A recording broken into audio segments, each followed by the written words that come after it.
Assalamualaikum warahmatullahi wabarakatuh.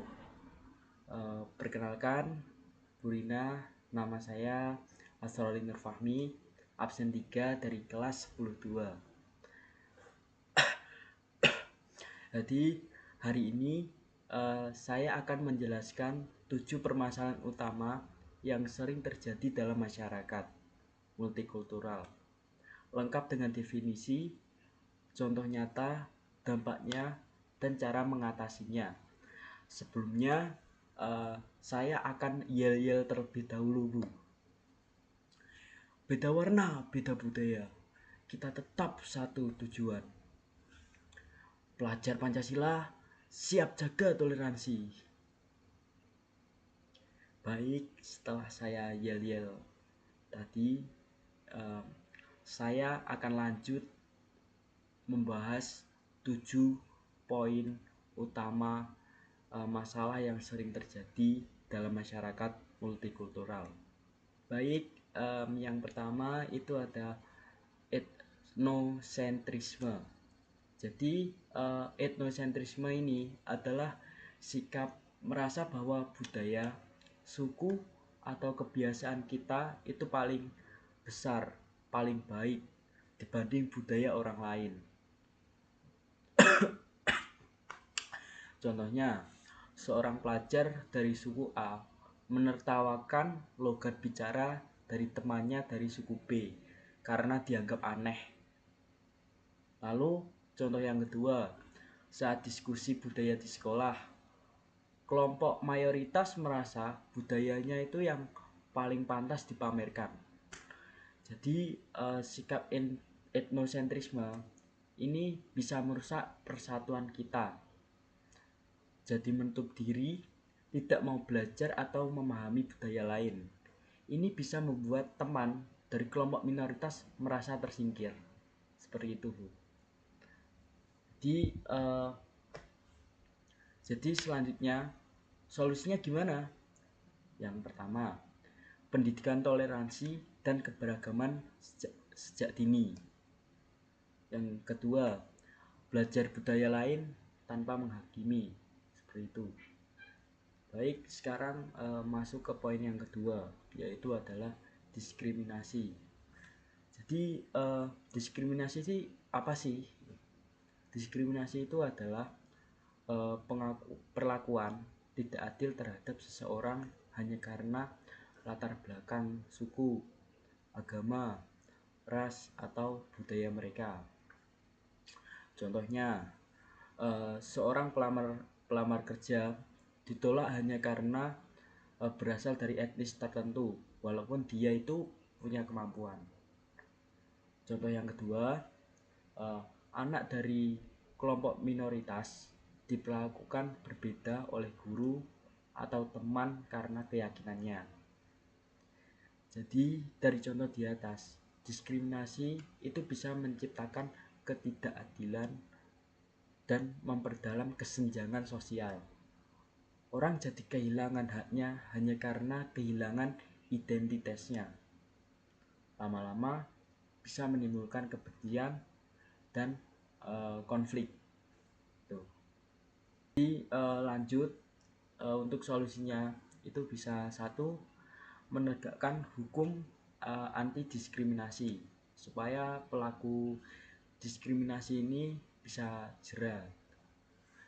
Terus solusi yang kedua itu bisa menciptakan lingkungan yang adil dan inklusif di sekolah dan masyarakat.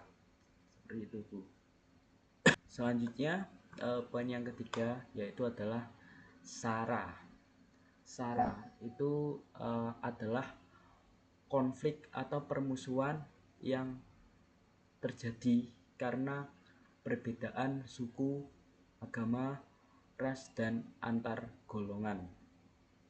Contohnya, yang pertama, tawuran pelajar terjadi karena provokasi tentang perbedaan agama. Yang kedua, contohnya konflik antar kampung karena beda suku yang dibesar-besarkan oleh kabar kebohongan dari media sosial. Seperti itu, Bu. Jadi dari contoh ini, konflik SARA ini sifatnya sangat sensitif sekali dan sering terjadi. Apalagi kalau udah konflik secara luas, itu bakal sulit dipadamkan dan bisa menimbulkan kekerasan fisik, bahkan korban jiwa. Masalah ini bisa juga sampai mengganggu kestabilitasan negara. Jadi untuk solusinya, satu, bisa edukasi, media literasi, dan toleransi. Jadi edukasi secara media literasi kayak lewat poster-poster gitu bisa. Selanjutnya yang kedua, mediasi dari dialog terbuka antar kelompok. Jadi semisal sudah terjadi konflik, itu bisa dimediasi antara kelompok satu dan kelompok dua yang saling konflik ini, Bu. Itu bisa dilakukan mediasi. Selanjutnya masuk ke poin 4, yaitu primordialisme. Jadi primordialisme ini adalah sikap memegang teguh identitas asal seperti suku, agama, atau daerah secara berlebihan dan menutup diri terhadap yang lain gitu. Contohnya nih, seorang hanya memilih pemimpin dari sukunya meskipun tidak kompeten. Contoh yang kedua, orang tua tidak menyetujui anaknya berteman atau menikah dengan orang dari luar daerahnya. Jadi dari dua contoh di atas itu, primordialisme ini bisa mempersempit pandangan dan menghambat persatuan. Kita jadi lebih mementingkan golongan sendiri daripada kepentingan bersama. Solusinya itu adalah satu, meningkatkan rasa nasionalisme. Yang kedua, menanamkan nilai bahwa semua warga negara punya kedudukan yang sama. Seperti itu, Bu. Selanjutnya masuk ke poin 5, yaitu kesenjangan sosial dan ekonomi. Jadi kesenjangan sosial dan ekonomi itu adalah perbedaan tajam antara kelompok masyarakat kaya dan miskin yang menyebabkan ketimpangan hidup. Contohnya, satu, anak di kota mendapat akses internet dan bimbingan belajar, sedangkan anak desa tidak punya jaringan dan fasilitas seperti anak yang hidup di kota. Selanjutnya contoh yang kedua, wilayah timur Indonesia mendapat pembangunan yang jauh lebih lambat dibanding wilayah barat. Jadi dari dua contoh di atas, kalau kesenjangan ekonomi dibiarkan, itu bisa menimbulkan iri hati, kecemburuan, bahkan konflik antar kelompok. Antara kelompok kayak yang kaya dan miskin itu bisa terjadi konflik karena kesenjangan sosial dan keadilan yang kurang merata. Solusinya itu satu, pemerataan pembangunan seperti yang contoh kedua tadi, wilayah timur Indonesia mendapat pembangunan yang jauh lebih lambat dibanding wilayah barat. Itu bisa melakukan pemerataan pembangunan gitu. Terus solusi yang kedua, program bantuan pendidikan dan pelatihan kerja di daerah tertinggal. Jadi ini kayak menyediakan program bantuan pendidikan dan pelatihan kerja di daerah tertinggal secara merata gitu. Selanjutnya masuk ke poin 6, perbedaan cara menangani konflik. Setiap budaya pasti punya gaya sendiri dalam menyelesaikan masalah. Kalau tidak dipahami, akan bisa timbul salah paham. Contohnya, satu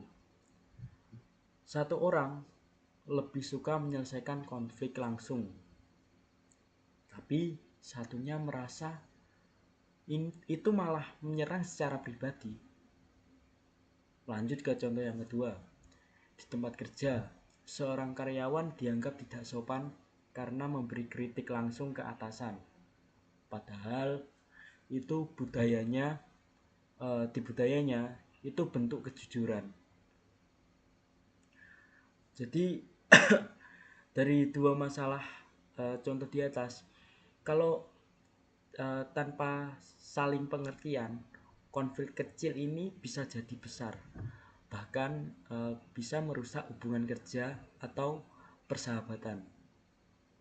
Solusinya, satu, mengadakan pelatihan komunikasi antar budaya. Jadi lebih sering saling sharing gitu, bisa seperti itu, biar bisa saling mengenal. Solusi yang kedua, mengajarkan empati dan mendengar perspektif orang lain supaya tidak terjadi uh, timbul kesalahpahaman antar satu dengan yang lain, seperti itu. Selanjutnya, masuk ke poin yang ketujuh, kurangnya kesadaran multikultural. Banyak orang belum sadar bahwa Indonesia adalah negara yang kaya dengan ribuan budaya,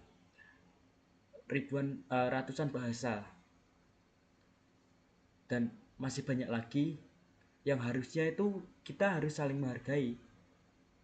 Contohnya, satu, mengajak teman yang pakai baju adat atau berbicara dengan logat daerahnya. Yang kedua, eh, menganggap makanan dari daerah lain itu menjijikan atau aneh. Jadi dari contoh di atas, ketidaksadaran ini bikin orang itu gampang merendahkan budaya lain. Kalau terus dibiarkan, bisa membuat perbedaan menjadi sumber ejekan, bukan menjadi sebuah kekuatan. Layaknya semboyan kita, Bhinneka Tunggal Ika. Berbeda-beda tapi tetap satu jua. Jadi secara nggak langsung, kurangnya kesadaran multikultural ini bisa membuat terjadinya perpecahan. Solusinya, satu, mengadakan pendidikan multikultural sejak SD atau sejak dini, itu bisa. Yang kedua, diadakannya festival budaya di sekolah untuk saling mengenal. Saling mengenal apa? Saling mengenal budaya daerah lain, pakaian adat daerah lain. Terus mungkin bisa diadakan kayak pengenalan dari orang dari daerah lain itu datang ke sekolah buat saling sharing gitu, supaya bisa saling mengenal, seperti itu. Baik, terima kasih Bu, dari semua penjelasan tadi bisa disimpulkan bahwa masyarakat multikultural punya potensi besar untuk bersatu dalam perbedaan, asalkan kita semuanya punya sikap terbuka dan saling menghormati antara satu sama lain. Perbedaan bukanlah sebuah kelemahan, tapi kekayaan bangsa. Saya, Asrorun Fahmi, siap jadi pelajar yang menghargai setiap budaya demi Indonesia yang damai dan bersatu. Terima kasih Bu Rina. Wassalamualaikum warahmatullahi wabarakatuh.